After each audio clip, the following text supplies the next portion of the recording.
Welcome to the DIY3DTech.com channel.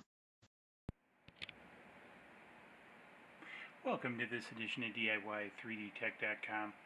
In this edition, we're peering into the back of the Vinci Duo. And I'm going to try to get it swung over here. So we've removed the back, so there are actually two small torque screws here. And basically what happens is the back hinges. Let's see if I can't get the back.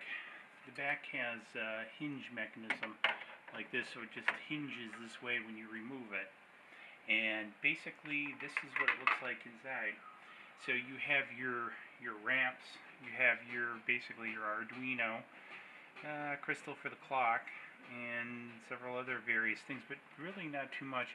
Get your MOSFETs for your bed and your extruder. Well, it looks like two. Okay, so there's this is probably the bed. This is probably the two dual extruders here to control the power to the heaters. And over here is the SD card, and that's what I'm going to try getting at today.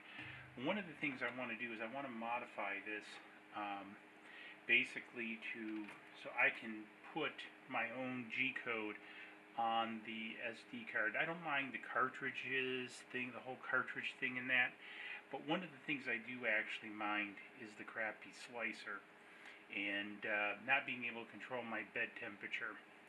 For some reason the bed temperature on the Duo doesn't match the 1.0, so the bed doesn't get warm enough and I get a lot of warping on it.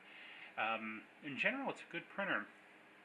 Other than that, so what I'm going to do today is I'm going to see how hard it will be to modify this so I can access this card.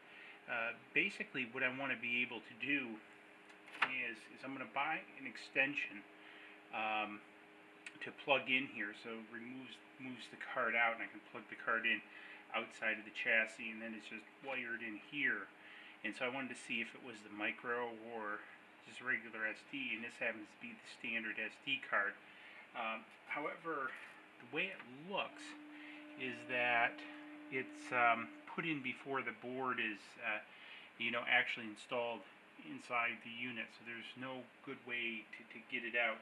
So one would have to make some sort of notch in the casing over here. And I'm trying to determine the best way to do that, because it does go somewhat, at least right to the top of this, and it is right above the USB port. So if you look on your on the outside here, it's basically flush with the bottom of the USB port.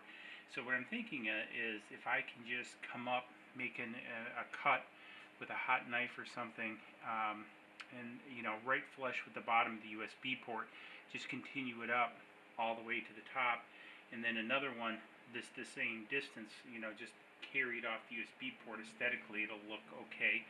Then actually I can 3D print something, insert to make it again look aesthetically nice, and then I can just carry the cord outside and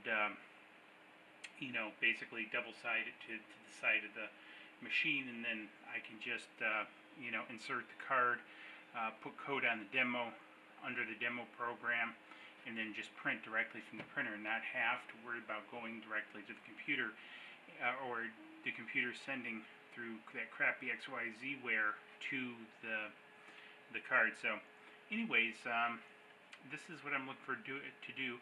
And again, I wanted to kind of share what this looks like. I know there have been several pictures on the internet, and again I just wanted to share it, because the other thing I'm thinking about doing, and I haven't decided yet, is maybe simply I'll just reflash this whole thing and put Repetier on it or something like that. But I don't know, being the Duo, I'd be more willing to do this conversion process if it was the 1.0 with single extruder. But I do like some of the functionality of this.